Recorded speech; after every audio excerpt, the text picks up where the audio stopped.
Good morning. This morning I'd like to give you some guidelines to how to go about writing the extended abstract. And there are many things I could have chosen to talk to you about, but in my experience with teaching undergraduates writing courses, one of the main hurdles I've found for most students is the way in which they go about writing that the abstract or a essay. And so today I'd like to try and present to you a way that I've found to be very helpful and one that can potentially be one that is rewarding for you. So I'd like to work on the theme of writing equals thinking, rather than writing is just an exercise that you have to do to get a mark. It is also a process that can help you to think and better understand your topic. Okay. So this is a graph I picked up from the internet, and this shows the typical process that a student goes through when they're writing a paper. So initially here at the start, they have to try and find their title.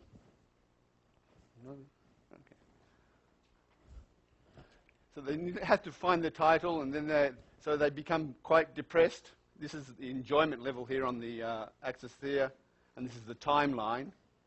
But then when they find the title, then it becomes very enjoyable to do the research. And there are different things here. Then they actually have to start doing the writing. Normally when they start to do the writing, suddenly it becomes very depressive, very painful to start to try and write. And later on I'll explain why that reason is. And then they open the computer, and look at the screen, and first they write the first sentence. And then there's a level of enjoyment. Then suddenly they can't remember what to write next. And so there's a big decrease here in enjoyment level, increase in pain or stress. And that is a typical process of a student when he's trying to write the paper. And normally here, at this time here, you start to think of, oh, I better go off to the library, or I better go look at the internet, and you start to waste your time doing something else because you're so frightened of continuing the writing process. So hopefully today I'd like to convince you to go about it in a way that you don't get hit that wall. Okay. So normally a writing is broken up into three phases. First is the preparation stage, where you do the research, gather the information, organize it, and get it ready for you to write. Then the second stage is what I call the first draft. In this stage, you're not trying to aim to write a perfect essay or a perfect abstract. What you're trying to do is just get your ideas on paper as quickly as possible. And then in the third stage, you then go ahead and try to revise that material that you have written down. So I'll explain each of these in more detail. But before I do that, the image I have is when somebody goes to going to build a house, they don't just grab some nails and wood and start to hammer. First, they go around and look at all the different types of houses that they may like to look at. Then they decide what style of house they want. They then go back and look at those styles of houses and gather information and draw out some plans. And so the whole planning process for building the house is quite long. And then once you've got all these plans and done all that, this is what I call the preparation stage. Then the next stage is to put up the frame. If you just grab a sink or grab the toilet and just throw it into the house without any order, then it is very difficult to get a nice house at the end. You first have to develop a frame. And this is what I call the first draft. You're trying to develop a frame that you can hang your ideas on. And then finally, at the very end is where you get the abstract coming out.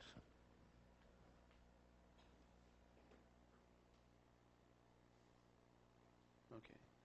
So in terms of preparation, if it was a scientific paper, normally it would be about 70% of the time is in preparing for writing the paper. And about 10% of the time is writing the draft. And another 20% is writing the revision. But because you have already done quite a lot of work for your presentation, I have reduced the time for preparation. But I would like to emphasize that the more time you spend in preparing for writing the essay, then the less time and the less stress that you'll take in writing that first draft. And then finally the output will be much better. Okay. So in the first stage, like I showed you in looking at the houses, when you're dry a house, you have chosen a theme, and there have been many people who have also looked at that theme and who have written about that theme. And so rather than trying to come up with something original about that theme, I would first look at how have other people tackled that subject? How have other people described that automation? What areas did they focus on? And so in my first attempt to start to gather information, what I first do is try and gather as much information in a shorter amount of time as possible. So I normally would go to a reference database or to the internet and look for some major articles on that particular theme and gather that information as quickly as possible. I won't be trying to read all the details of the information. At this stage, I'm just trying to look at how do other people attempt to describe the area I'm going to write about. What are the major themes? And then once I get that information, I can then start to refine my search to get to specific points that I want to get out. So the stages I've got here is collect the information, evaluate the content, group the content, and organize the content. So first of all, when I start to look at collecting the information, I look, as I said, starting from a broad theme. I'm not trying to get very fine details. I'm just trying to get how do other people look at that area. And then as I go, I'm collecting information and sources. It is very helpful if when you're doing that, you also at the same time create a database where you can readily access that information at a future date. So there are a number of reference databases on the that are sold commercially, as well as this one is a particularly open source one that I found very useful. And as I do this, if I can at all possible, I collect PDF files or Word files of the articles that I have collected. And I rename those PDF files or file names with a title that I can readily find. So normally I would have the author, the year, and the title of the article. And the reason that I use PDF or Word file is that if you try to download a HTML file or other files, often the name cannot be changed or the link will be lost. So I first of all, when I look at a web page, for instance, I will use a save function that saves it as the PDF rather than as a HTML, because it then helps me to organize the information later on.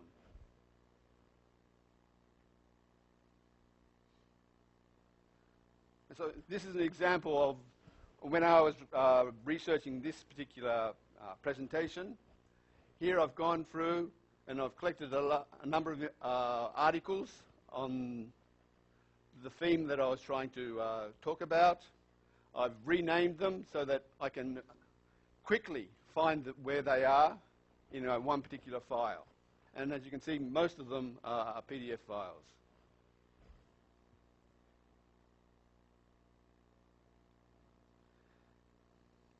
Next, after having collected, normally it would take me about an hour or 2 hours to collect all those articles, because I have not attempted to read them.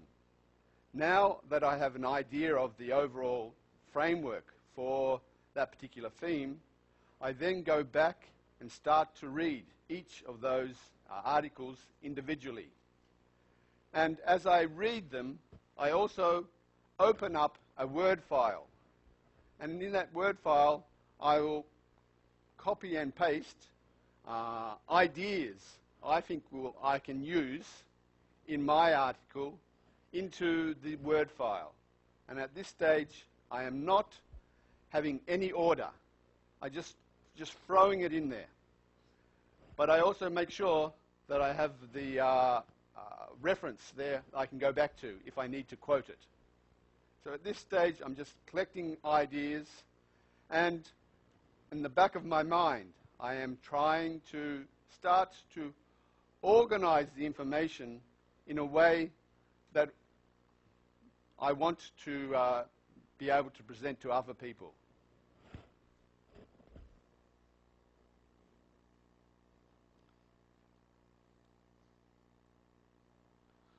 So next is, once I've gone through and collected all those ideas, I then start to try and evaluate and group those ideas.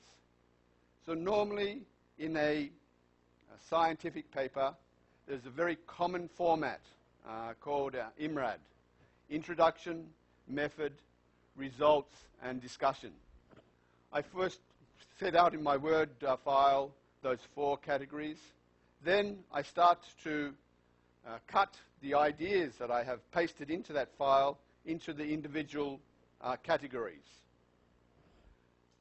And once having done that, I then start to group the ideas. So I'm trying to create, like that wooden frame of the house, what are some of the common ideas or themes that are coming out of that. And so rather than doing it in my head, I'm actually doing it on a Word file. And as I go through it, I also start to look at questions like why did they do it, what problem are they solving, and place the automation in its context. In the methods, how does the automation work? And in the results and discussion, what can it do, how does it work, and the take-home message.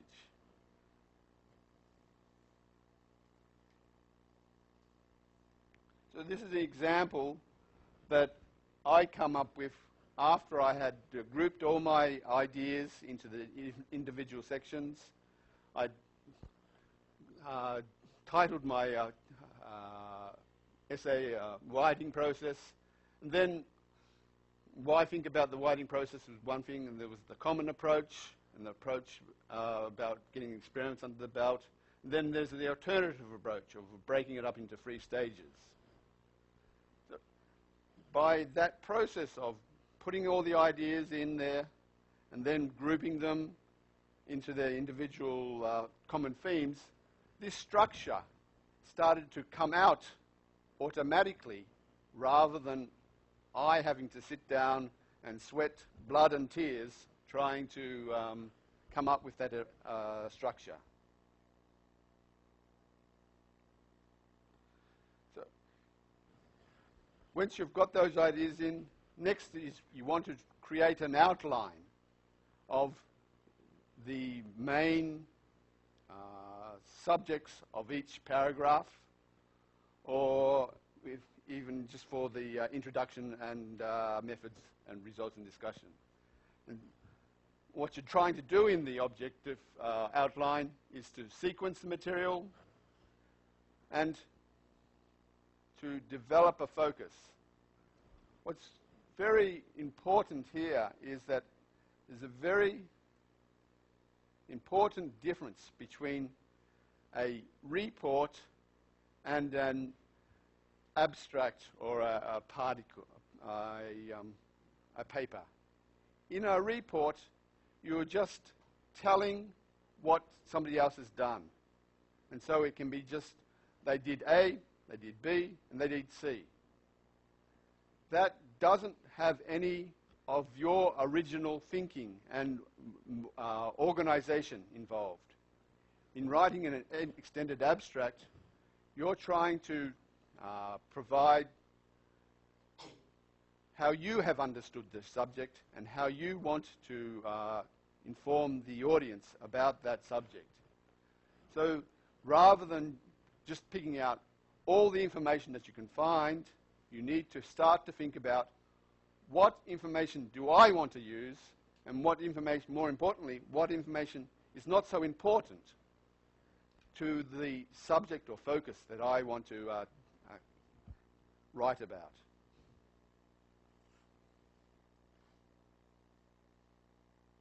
So this is the example of an outline from a paper that was published about the earthquake in Kobe. And so here, the problem is the description of the quake. They were trying to look at a prediction model. And then in their results here, the first they're going to talk about the flow rate before the quake and after the quake. And then some of the content of the radon content in the underground flow before the quake and after the quake. And then they do the analysis. By not even having read the paper, you can still see the structure that they have set up when they're going to write the paper in terms of before the quake, after the quake in terms of the flow rate, then the radon content before and after the quake, and then they do their analyses here. So there's a logical structure there that they set up before they have written the paper to help them to put the information in order.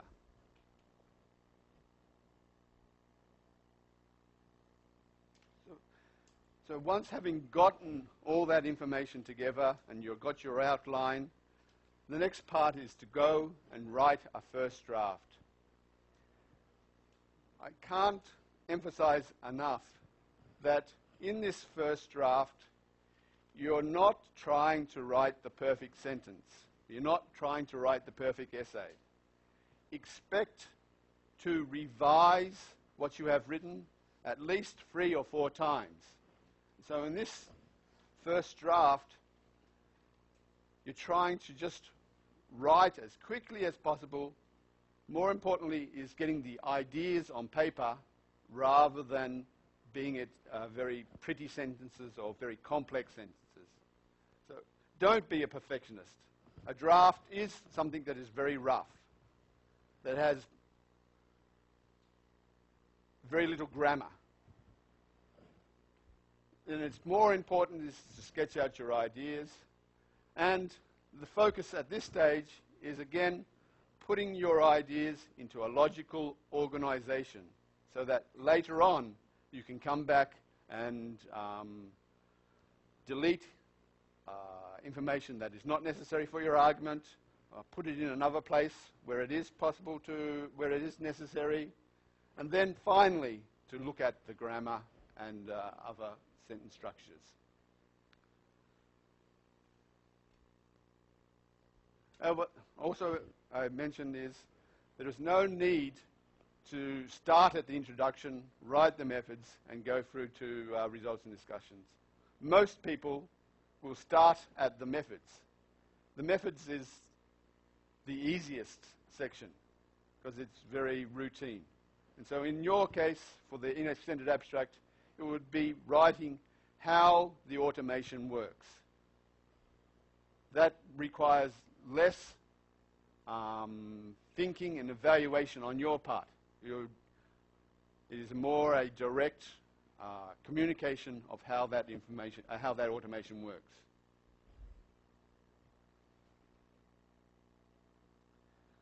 So once having quickly written that first draft, you come back to do the revision. And again, the revision can also be divided into 3 stages.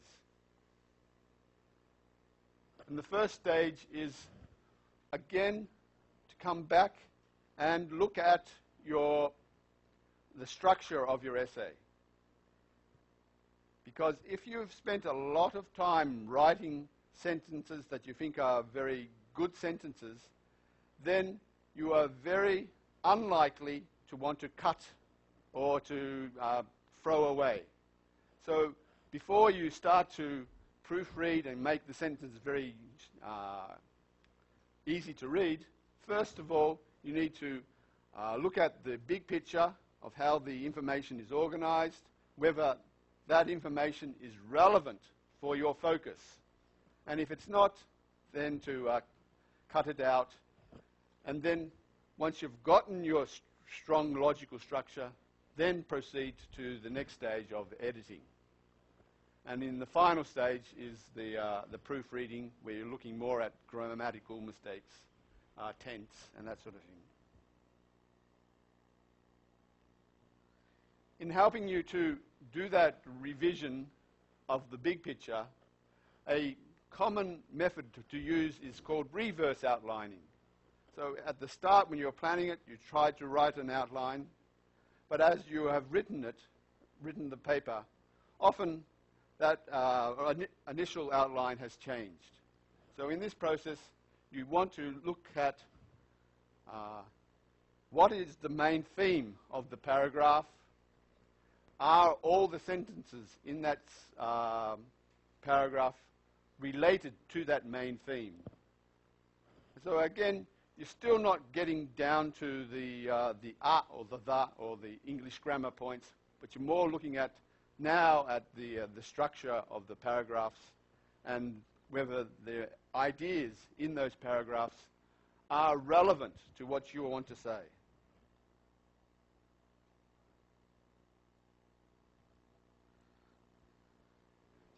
Normally when you're doing this reverse outline, you're looking at each individual paragraph. And if at all possible, a paragraph should only contain 1 or 2 main ideas.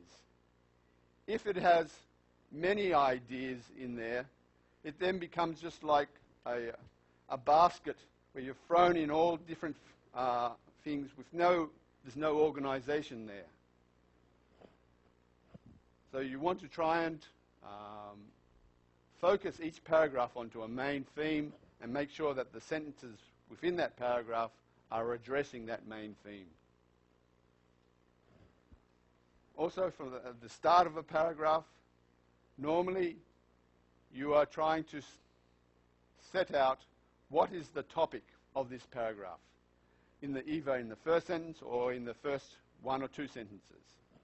And then you address that main topic, and then finally you come to hopefully a conclusion at the end of that paragraph that will lead on to the next paragraph. So, again, here at this stage, it is as important to throw away. Clutter means something that is not necessary, that is making it difficult for the reader to understand your logic, your flow of information. So concentrate on the logic and also concentrate on that material, of removing that material that is not helping the paragraph achieve its aims.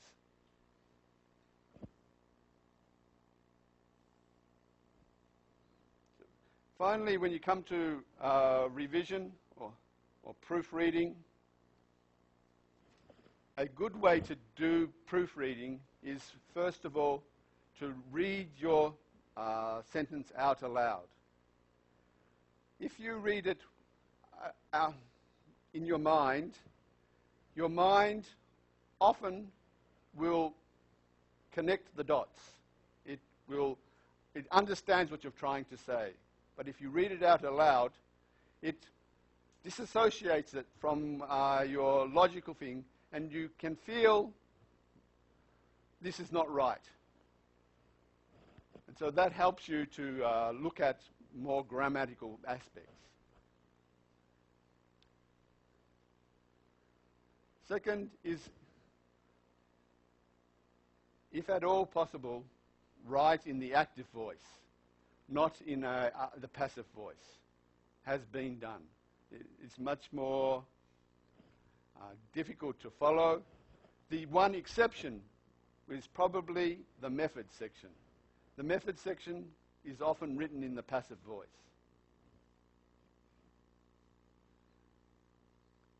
Next,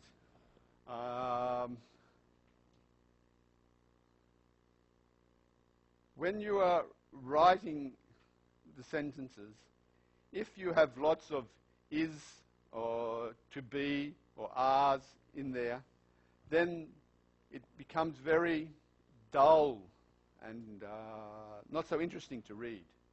So try and use verbs, very active verbs, rather than creating